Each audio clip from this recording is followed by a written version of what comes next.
الحمدللہ رب العالمین والصلاة والسلام علی رسول اللہ صلی اللہ علیہ وسلم۔ رب اشرح لی صدری ویسر لی امری واحلل عقدۃ من لسانی یفقہوا قولی۔ سبحانک لا علم لنا الا ما علمتنا انک انت العلیم الحکیم۔ رب زدنا علما، ان الخیر الحدیث کتاب اللہ وخیر الہدی ہدی محمد صلی اللہ علیہ وسلم۔ کل کی تفسیر میں ہم نے پڑھا تھا کہ انہوں نے نشانیاں مانگی، نبی صلی اللہ علیہ وسلم سے معجزے کا تقاضا کیا کہ اگر نبی ہیں تو معجزہ کر کے دکھائیں۔ اللہ تعالیٰ نے فرمایا پہلے بھی تو بستیاں ایسی گزری ہیں جنہوں نے معجزے مانگے، ہم نے دکھائے لیکن پھر بھی ایمان نہیں لائیں اور اللہ نے ان کو ہلاک کر دیا۔ پھر ہم نے پڑھا کہ اللہ تعالیٰ نے مرد بھیجے، ٹھیک ہے، تمام نبیوں میں، عورتوں میں کوئی بھی نبی نہیں آئی، اور اللہ تعالیٰ نے ان کی طرف وحی کری۔ اگر کوئی نہیں جانتا تو اہل علم سے پوچھ لے، جن کو قرآن و حدیث کا علم ہے ان سے وہ پوچھ لے۔ یہ الحمدللہ ہم کل پڑھ چکے ہیں، انشاءاللہ آگے چلتے ہیں، تفسیر پڑھتے ہیں۔ اعوذ باللہ السمیع العلیم من الشیطان الرجیم من ہمزہ ونفخہ ونفثہ۔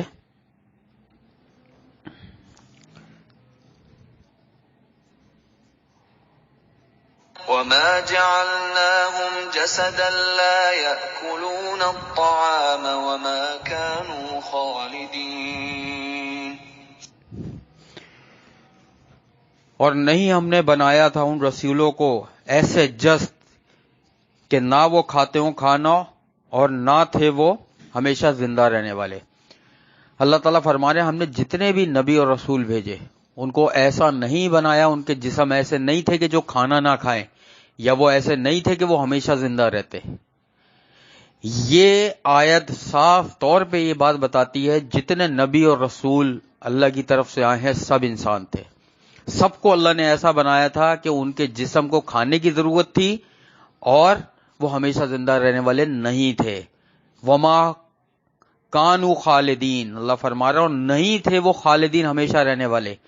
تو ہمیں یہ یقین رکھنا چاہیے، یہ ہمارا ایمان ہونا چاہیے جو قرآن کہتا ہے کہ نبی صلی اللہ علیہ وسلم وفات پا چکے ہیں، اب وہ اس دنیا میں نہیں ہے۔ نبی صلی اللہ علیہ وسلم، ان کی تعلیمات ہمیشہ زندہ رہیں گی، لیکن نبی صلی اللہ علیہ وسلم اس دنیا میں حیات نہیں ہے، ٹھیک ہے۔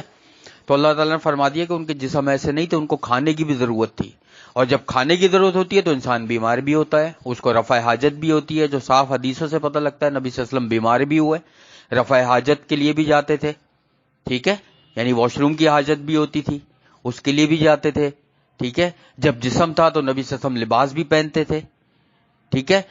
پھر نبی صلی اللہ علیہ وسلم کی جو ہے وہ اولادیں بھی تھیں۔ یہ ساری چیزیں ظاہر کرتی ہیں کہ وہ انسان تھے، بشر تھے، ٹھیک ہے۔ ان کی بیٹیاں تھیں، 2 بیٹے بھی تھے جو بہت پہلے انتقال ہو گیا تھا، کچھ روایتوں میں 3 بیٹوں کا ذکر بھی ہے، کچھ میں 2 کا ہے، لیکن بہت چھوٹی عمر میں ان کا انتقال ہو گیا تھا۔ تو ظاہر ہے انسان تھے تو پھر انسانی بیٹے ہوئے نا، تو وہ ہمیشہ زندہ رہنے والے نہیں تھے۔ صاف اس آیت کا یہ مفہوم ہے کہ جتنے بھی نبی اور رسول پیغمبر اللہ کی طرف سے آئے وہ سب انسان تھے، ٹھیک ہے۔ ان کے تمام معاملات ویسے ہوئے جیسے انسانوں کے ساتھ ہوتے ہیں، اور جس طریقے سے انسان وفات کے بعد دنیا سے چلا جاتا ہے وہ بھی اپنی تعلیمات لوگوں کو دے کر چلے گئے، ٹھیک ہے۔ انشاءاللہ اگلی آیت کی طرف ہم چلتے ہیں۔ ثم صدقناهم الوعد فأنجيناهم ومن نشاء وأهلكنا المسرفين۔ پھر ہم نے سچا کر دیا ان سے وعدہ، چنانچہ ہم نے نجات دی انہیں، اور جنہیں ہم چاہتے تھے ہم نے ہلاک کر دیا حد سے گزرنے والوں کو۔ پھر اللہ تعالیٰ فرما رہے ہیں ہم نے سچا کر دیا وعدہ ان سے اور ہم نے نجات دی انہیں، یعنی کن سے؟ جتنے بھی رسول اور پیغمبر آئے اور انہوں نے معجزے دکھائے، ٹھیک ہے، اور لوگوں کو دین کی طرف لے کر آئے وہ، اور پھر انہوں نے لوگوں کو ڈرایا قیامت سے، ٹھیک ہے۔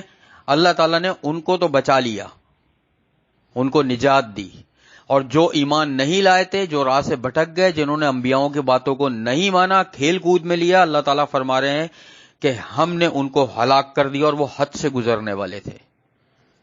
اب ذرا یہاں پر رک کر سوچو، ہم تو ٹھیک ہے پرانا ہم نے تمام انبیاؤں کا پڑھا، وہ چلے گئے، اب تو قرآن کتاب ہے، پرانی کتابیں منسوخ ہو چکی ہیں اور نبی صلی اللہ علیہ وسلم کی تعلیمات ہیں، وہ ہمارے آخری نبی ہیں اللہ کی طرف سے، اس کے بعد کوئی نبی نہیں آنا۔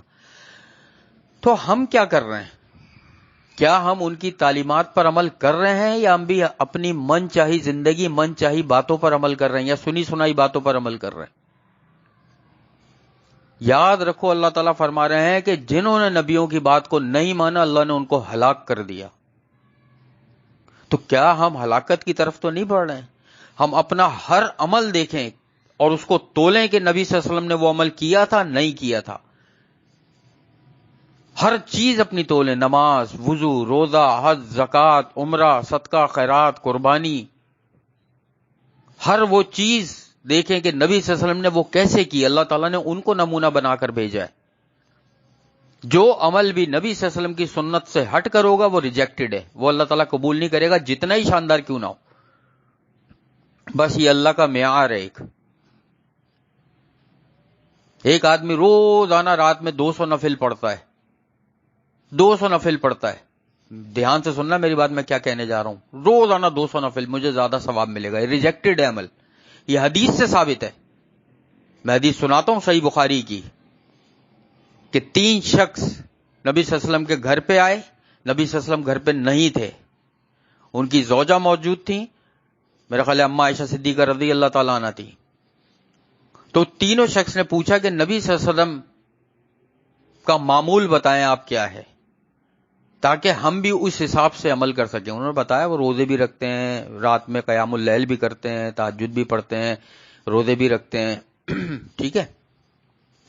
تو اس میں سے ایک شخص کہنے لگا کہ وہ تو نبی ہیں، ان کا تو درجہ اللہ کے نزدیک بہت ہے، ہم تو گنہگار لوگ ہیں، ہم اتنے نیک نہیں ہیں، اب میں شادی نہیں کروں گا کبھی بھی، اور اپنی پوری زندگی اللہ کی عبادت کروں گا۔ دوسرا شخص کہنے لگا کہ میں اب رات میں کبھی نہیں سوؤں گا، پوری رات عبادت کروں گا۔ تیسرا شخص کہنے لگا میں پوری زندگی روزے رکھوں گا۔ یہ تینوں نے کہا، ایک نے کہا شادی نہیں کروں گا، ایک نے کہا پوری رات عبادت کروں گا، ایک نے کہا میں اب ہمیشہ روزے سے رہوں گا۔ یہ کہہ کے چلے گئے۔ نبی صلی اللہ علیہ وسلم جب گھر تشریف لائے، اما عائشہ صدیقہ رضی اللہ تعالیٰ عنہ نے بتایا، نبی صلی اللہ علیہ وسلم فوراً اٹھے، اس سے پہلے کہ دیر ہوتی، اور راستے میں جا کے ان کو روکا کہ تم وہ لوگ ہو جنہوں نے یہ باتیں میرے گھر پہ کی ہیں؟ انہوں نے کہا جی نبی صلی اللہ علیہ وسلم ہم نے کہی ہیں۔ نبی صلی اللہ علیہ وسلم نے فرمایا یاد رکھو کہ میں نے شادیاں بھی کری ہیں، میری اولادیں بھی ہیں، میں تہجد پڑھتا بھی ہوں، رات میں قیام اللیل کرتا بھی ہوں اور سوتا بھی ہوں، میں روزے رکھتا بھی ہوں اور چھوڑتا بھی ہوں، یعنی فرض روزے کی بات نہیں، اور عام دنوں میں قیام بیس کے روزے رکھ لیے 13، 14، 15، یا پیر اور جمعرات کا رکھ لیا، پیر اور جمعرات، یہ نبی صلی اللہ علیہ وسلم کی سنت ہے، اور چھوڑتا بھی ہوں روزے، ٹھیک ہے۔ جو میری سنت سے اعراض کرے گا، یہ نبی صلی اللہ علیہ وسلم کی حدیث کے الفاظ بتا رہا ہوں، حالانکہ ان کا عمل کتنا اچھا تھا، انہوں نے اتنی نیک سوچا کہ پوری رات عبادت کروں گا، نبی صلی اللہ علیہ وسلم نے فرما دیا کہ میں سوتا بھی عبادت بھی کرتا ہوں، اور پھر تینوں سے فرمانے کے بعد نبی صلی اللہ علیہ وسلم نے فرمایا جو میری سنت سے اعراض کرے گا اس کا مجھ سے کوئی تعلق نہیں۔ تو یہاں ہم کیا سوچ رہے ہوتے ہیں کہ نبی صلی اللہ علیہ وسلم سے اگر کوئی سنت ثابت نہیں ہے، کام نہیں کیا، ہم کریں گے تو اس میں زیادہ ثواب ہوگا۔ زیادہ ثواب نہیں ہے، نبی صلی اللہ علیہ وسلم نے تعلق ختم کر دیا ہے اپنے آپ سے کہ وہی عمل کرنا ہے اور اتنا ہی کرنا ہے جتنا نبی صلی اللہ علیہ وسلم نے عمل کیا۔ یہ حدیث پڑھ لو، صحیح بخاری میں موجود ہے۔ ہم اپنے عمل کو تولیں کہ ہم کہاں کہاں حد سے گزرنے والوں میں شامل ہو رہے ہیں۔ اگر ایسی بات ہوتی تو نبی صلی اللہ علیہ وسلم پوری رات عبادت کرتے، نہیں سوتے، وہ شادیاں نہیں کرتے، وہ پوری زندگی روزے رکھتے، لیکن روک دیا ان کو کہ یہ طریقہ نہیں ہے میرا۔ تو ہمیں وہ طریقے پہ عمل کرنا ہے جو نبی صلی اللہ علیہ وسلم کا ہے، جو دعا، جو چیز جس وقت جس طریقے سے نبی صلی اللہ علیہ وسلم نے کی ہے اس طریقے سے وہ دعا، وہ چیز کرنی ہے، وہ عمل کرنا ہے، بس۔ اس سے آگے ہرگز نہیں بڑھنا ہے یہ سوچ کر کہ اس میں زیادہ ثواب ہوگا، ٹھیک ہے۔ تو یہ اس آیت کا مطلب ہے۔ اب ہم چلتے ہیں اگلی آیت کی طرف۔ لقد انزلنا الیکم کتابا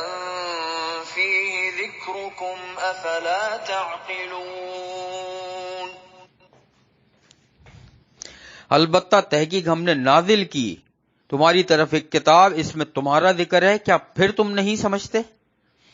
اللہ تعالیٰ فرما رہے ہیں اللہ تعالیٰ نے تمہاری طرف ایک ایسی کتاب نازل کی ہے قرآن جس میں تمہارا ذکر ہے اور تم نہیں سمجھتے. مطلب کہ یہ انسانیت کی فطرت سے، انسان کی نفسیات سے قریب ترین کتاب ہے. اس میں تمام احکامات اور چیزیں اور واقعات وہ لکھے ہوئے ہیں جو انسانوں سے بالکل ریلیٹ کرتے ہیں. گھر گھر کی کہانی ہے جس میں جو انسانوں کے عام زندگی کے معاملات ہیں. ہر تھوڑی دیر میں ایک واقعہ آ رہا ہے، ہر تھوڑی دیر میں ایک نصیحت آ رہی ہے. تو اس سے پتہ لگتا ہے یہ انسانوں کے لیے کتاب ہے جس میں تمہارا ذکر ہے. تمہارا ذکر سے مطلب یہ کہ انبیاؤں کے ذکر بھی ہے، ان کی گھریلو حالات کے ذکر بھی ہے، صحابہ کرام کا ذکر بھی ہے، اور ان لوگوں کا ذکر بھی ہے جو پرانے، جن میں پرانی امتوں کا. تو اس میں ذکر ہیں سب کے. ابھی آگے آئیں گی آیتیں جس میں ذکر آئے گا مومنین کا، احسان کرنے والوں کا، روزہ رکھنے والوں کا، نمازیں پڑھنے والوں کا، صدقہ خیرات کرنے والوں کا، قربانی کرنے والوں کا، ڈیٹیل میں آئے گا. تو اس میں تمہارا ذکر ہے کہ یہ سب چیزیں جو جو کرتا ہے آدمی، ان سب کے ذکر ہیں اس میں.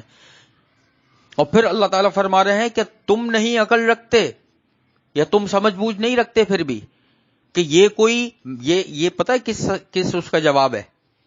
یاد ہے ہم نے کل پڑھا تھا کہ یہ وہ کہتے تھے یہ ایسی باتیں ہم سے کرتا ہے جو پرانگدہ ہوں. پرانگدہ کا مطلب خواب و خیالوں والی باتیں. خواب و خیالوں والی باتیں نہیں ہیں. اللہ تعالیٰ فرما رہے ہیں اس کتاب میں روز مرہ کے معاملات کا ذکر ہے، کیسے ملنا ہے، جلنا ہے، کیسے اطاعت کرنی ہے، عبادت کرنی ہے. اور پھر بھی عقل نہیں رکھتے. اگلی آیت کی طرف چلتے ہیں. وَكَمْ قَصَمْنَا مِنْ قَرْيَةٍ كَانَتْ ظَالِمَةً وَأَنشَأْنَا بَعْدَهَا قَوْمًا آخَرِينَ. اور کتنی ہی ہم نے تہس نہس کر دی بستیاں تھیں وہ ظالم، اور ہم نے پیدا کی ان کے بعد دوسری قومیں. وکم، کم جو ہے صیغہ تکثیر کے لیے استعمال کیا جاتا ہے جس میں کثرت سے مراد ہوتی ہے. صیغہ تکثیر کا مطلب کثیر، کثرت، تعداد کثرت کا ذکر ہوتا ہے کہ زیادہ یعنی کتنی ہی ہم نے بستیاں تہس نہس کر دی. قسمنا، تہس نہس کر دی ہم نے. قسمہ، قسمہ ہوتا ہے توڑ پھوڑ کے رکھ دینا. عربی کا ایک ورڈ ہے قسمہ، قاف صاد میم. قسمہ، قسمہ یقسم تقسیم، بالکل تقسیم کا مطلب تقسیم ہو جانا، توڑ پھوڑ کے رکھ دینا. قسمہ. تو اللہ تعالیٰ فرما رہے ہیں کتنی ہی بستیاں ہم نے تہس نہس کر دی، تھے وہ ظالم، اور ہم نے پیدا کی ان کے بعد دوسری قومیں. اب دیکھ لو ہم نے جو پڑھا ہے پہلے تمام انبیاؤں کے واقعات، کہ ایک نبی آئے، انہوں نے دعوت دی قوم کو، اس میں سے کچھ ایمان لائے، باقی قوم نہیں لائی، اللہ نے تہس نہس کر دیا. پھر دوسری قوم آئی ان کی اولادوں میں سے، پھر تیسری، چوتھی، پانچویں، چھٹی کرتے کرتے کرتے حضرت عیسیٰ علیہ السلام تک قومیں آئیں. اس کے بعد حضرت عیسیٰ علیہ السلام کے بعد نبی صلی اللہ علیہ وسلم کا دور آیا. مشرکین مکہ نے بھی یہی کیا. تو اللہ تعالیٰ کی سنت ہے یہ کہ کوئی قوم اگر ایمان نہیں لاتی، اس اپنے نبی کو جھٹلاتی ہے، تو اللہ اس کو ہلاک کر دیتا ہے. اور نبی صلی اللہ علیہ وسلم کی یہ حدیث بھی موجود ہے قیامت کی نشانیوں میں سے کہ زلزلوں کی کثرت ہوگی، چہرے مسخ کرنے والا عذاب ہوگا، موت پھیل جائے گی. قیامت کی نشانیوں میں سے ایک موت کا پھیل جانا کیا ہے؟ ذرا غور تو کرو. موت کا پھیل جانا کہ ایک ہی ساتھ کئی لوگ مریں گے. کوئی بس کھائی میں گر گئی، پتہ لگتا ہے 200 لوگ مر گئے. کوئی جہاز گر کے تباہ ہو گیا، پتہ لگتا ہے 1000 لوگ مر گئے. کوئی بیماری آئی کسی شہر میں، کرونا آیا. یہ سب کیا ہیں؟ اللہ کے عذاب ہیں یہ، کہ ہزاروں لاکھوں کی تعداد میں اموات ہو رہی ہیں ایک ساتھ. یہ نبی صلی اللہ علیہ وسلم کی احادیث جو ہیں بالکل برحق ہیں. تو اللہ تعالیٰ ہلاک کر دیتا ہے پھر قوموں کو. پھر وہاں پہ زلزلے شروع ہوتے ہیں، وہاں پہ آسمانی آفتیں، زمینی آفتیں آتی ہیں، طوفان آتے ہیں، زلزلے آتے ہیں، بیماریاں پھیل جاتی ہیں ایسی ایسی. یہ سب قیامت کی نشانیوں میں موجود ہے اور یہ سب ہو رہا ہے. تو اللہ تعالیٰ نے پہلے والی قوموں کو بھی ہلاک کیا. اور آج جس طریقے سے ہمارے معاشرے میں برائیاں عام ہیں، سود عام ہے، شراب عام ہے، بے پردگی عورتوں کی عام ہے، گانا بجانا، گھر گھر سے گانے کی آواز آ رہی ہے، یہ کیا ہے؟ سب یہ ہلاکت کی طرف بڑھ رہے ہیں. اور پھر اللہ کی پکڑ جب آتی ہے تو پھر آدمی کے پاس کچھ بھی نہیں بچتا. کچھ بھی نہیں بچتا. اگلی آیت کی طرف چلتے ہیں.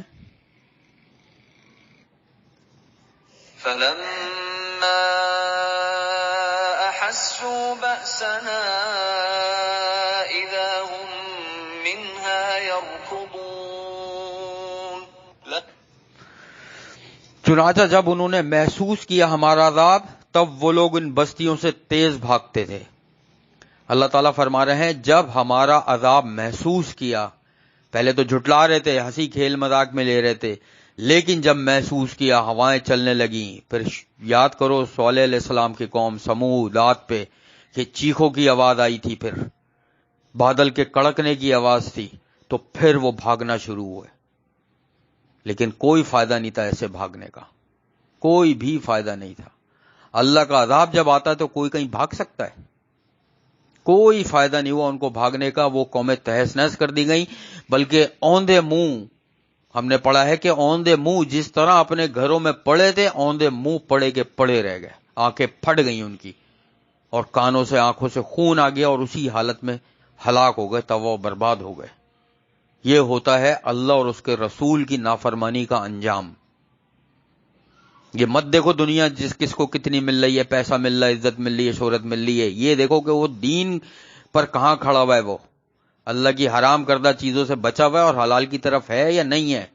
شرک میں تو مبتلا نہیں ہے، کفر میں تو مبتلا نہیں ہے، گناہ کبیرہ کا تو ارتکاب نہیں کر رہا ہے. یہ چیز ہے اصل. اگلی آیت کی طرف چلتے ہیں. لا تركضوا وارجعوا إلى ما أترفتم فيه ومساكنكم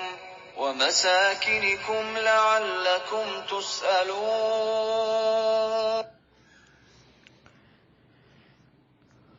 انہیں کہا گیا مت بھاگو اور تم لوٹ جاؤ نعمتوں کی طرف کہ تم آسودگی دیے گئے تھے ان سے، اور اپنے مکانوں کی طرف تاکہ تم پوچھے جاؤ.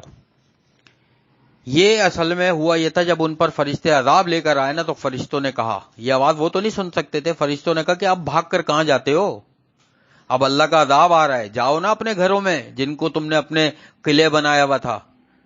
نبیوں کو جھٹلاتے تھے کہ عذاب ہے تو سچا ہے، تو آپ اپنا وعدہ پورا کریں. اللہ سے بولے وعدہ پورا کریں، لے کر آئے. جب عذاب آیا تو بھاگنے لگے گھروں سے اپنے نکل کے. تو فرشتوں نے کہا کہ اب کیوں بھاگتے ہو اپنے گھروں سے، لوٹو اپنے مکانوں کی طرف جہاں تمہاری زندگی کی راحت کا سارا سامان موجود تھا، عیش و عشرت سے زندگی گزار رہے تھے. اور تم سے پوچھا جائے گا قیامت والے دن، تو پوچھا ہی جائے گا ہر حال میں کہ کس حال میں زندگی گزاری اور نبی کی کتنی نافرمانی کری. یہ ہے اللہ کی پکڑ کے جب پکڑ آتی ہے تو پھر کہیں سے موقع نہیں ملتا ہے بھاگنے کا، کہیں سے بھی نہیں. ہم بھی دیکھیں کہ ہمارے پاس اللہ کی کتاب قرآن موجود ہے، نبی صلی اللہ علیہ وسلم کی پوری زندگی کی سنت احادیث کی صورت میں موجود ہیں. ہم کہاں کھڑے ہیں اور کس حال میں زندگی گزار رہے ہیں. ٹھیک ہے، اگلی آیت کی طرف چلتے ہیں. قالوا يا ويلنا إنا كنا ظالمين. انہوں نے کہا ہائے ہماری کمبختی، بلا شبہ ہم ہی تھے ظالم. اب آگئے اپنی بات پہ، جب اللہ کا عذاب آیا تو بس پھر ان کے دلوں میں یہ آیا واقعی ہم تو ظالم تھے. لیکن اس وقت فائدہ کیا تھا؟ فرعون کے ساتھ کیا ہوا تھا؟ آخری وقت تک خدائی کے دعوے کرتا رہا، سمندر میں اتر گیا حضرت موسیٰ علیہ السلام کے پیچھے، اور جیسے ہی اللہ تعالیٰ نے سمندر کو حکم دیا کہ اب تو مل جا اور اس کو غرق کر دے، جب وہ ڈوبنے لگا تو اس وقت کہنے لگا کہ اب میں ایمان لاتا ہوں موسیٰ کے رب پر. اللہ تعالیٰ نے فرمایا اب تو ایمان لاتا ہے، اب تو مزہ چک اپنے ظلم کا، جو تو کفر کرتا رہا اور اپنے آپ کو خدائی کا دعویٰ کرتا رہا اپنے بارے میں. ایسے وقت پہ پھر فائدہ کیا ہوتا ہے کہنے کا؟ سوچو نا قیامت والے دن اگر لوگ کہیں گے کہ ہمیں افسوس ہے، اس افسوس کا اس وقت فائدہ نہیں ہے. قبر میں جا کے کوئی بندہ اگر افسوس کرے کہ یار، اس وقت افسوس کا فائدہ نہیں ہے. ایک حدیث سناتا ہوں میں کہ نبی صلی اللہ علیہ وسلم ایک جگہ سے گزر رہے تھے، راستے میں قبرستان میں ایک قبر دیکھی تو صحابہ کرام سے پوچھا یہ کس کی قبر ہے؟ تو صحابہ کرام نے بتایا فلاں فلاں شخص کی ہے. تو نبی صلی اللہ علیہ وسلم فرمانے لگے تمہیں پتہ ہے اس وقت اس کی کیا چاہت ہے؟ یہ چاہ رہا ہے کہ وہ 2 رکعت ادا کر لے جس کو تم لوگ ایک عام 2 رکعت سمجھتے ہو، سنت یا نفل کے طور پہ جو معمولی سے 2 رکعت سمجھتے ہو، کہ جیسے ہم اگر پڑھ رہے ہو نا 2 رکعت، آدمی کہتا ہے چلو یار آج ایکسٹرا پڑھتے ہیں، دل چاہ رہا ہے. نبی سے فرمایا اس کی شدید خواہش ہے کہ یہ وہ ادا کر لے، اور یہ اس کی یہ خواہش ہے کہ اس پوری زندگی سے جو تمہاری بچی ہوئی ہے اس سے بہتر اس کو لگتا ہے کہ یہ 2 رکعت ہے. اس کی اب خواہش نہیں ہے کہ اس کو پیسہ ملے، دولت ملے، سونا ہیرے جواہرات ملے، لیکن اب کس کام کا اس کی یہ خواہش کہ اب تو قبر میں چلا گیا. نبی صلی اللہ علیہ وسلم نے اس کی خواہش بتا دی، اللہ نے وحی کے ذریعے سے بتا دیا تھا کہ یہ جو قبر والا ہے یہ سوچ رہا ہے اس وقت کہ اس کو ایک دفعہ موقع مل جائے دنیا میں جانے کا، اور صرف اتنا موقع مل جائے کہ یہ 2 رکعت وہ بھی معمولی سی پڑھ لے، یعنی اس کو پڑھ لے بہت لمبی اور طویل نہیں، ایک وہ 2 رکعت جو اس کو انسان ایک عام طور پہ نفل یا سنت کے طور پہ پڑھتا ہے، نفلی عبادت جب کرتا ہے، یہ وہ کر لے. لیکن اس وقت موقع نہیں تھا. سوچو کہ کیا اہمیت ہے زندگی کی. ہر وہ محفل قیامت والے دن سامنے دکھائی جائے گی جو اللہ کے ذکر کے بغیر ہوئی ہو. یہ جو ہم رشتہ داروں کے جاتے ہیں شادی میں، ولیمے میں، پارٹیوں میں، عقیقے میں، ادھر ادھر جاتے ہیں. میں مہندی اور سالگرہوں کی تو بات ہی نہیں کر رہا ہوں. مہندی اور سالگرہ تو مسلمانوں کا طریقہ ہی نہیں ہے، وہاں تو جانا بھی غلط ہے، یہ مسلمانوں کا طریقہ ہی نہیں ہے. سالگرہ یہودیوں سے آیا ہے اور مہندی جو ہے ہندوؤں سے آیا ہے. یہ ہندو اور یہودیوں کے طریقے، ہمارے اس سے کوئی تعلق نہیں ہے. میں بات کر رہا ہوں وہ محفلیں جس کی دین اسلام اجازت دیتا ہے، شادی، ولیمہ، عقیقہ، ان کی بات کر رہا ہوں کہ ان میں بھی اگر بندہ گیا اور اللہ کے ذکر سے وہ محروم نہ، اللہ کا وہاں پہ ذکر نہیں کیا، تو قیامت والے دن وہ حسرت کرے گا کہ میں نے ان محفلوں میں اللہ کا ذکر کیوں نہیں کیا تھا. ان کو دکھائی جائیں گی اس کو وہ محفلیں. تو بھائی یہ زندگی ہے، اس کو غنیمت جانو، اور جتنے زیادہ عبادت اللہ کی، ذکر و اذکار، صبح شام کے اذکار، شام کے اذکار، استغفار، نفلی عبادت، صدقہ، خیرات، جتنا آدمی کر سکتا ہے وہ کرے.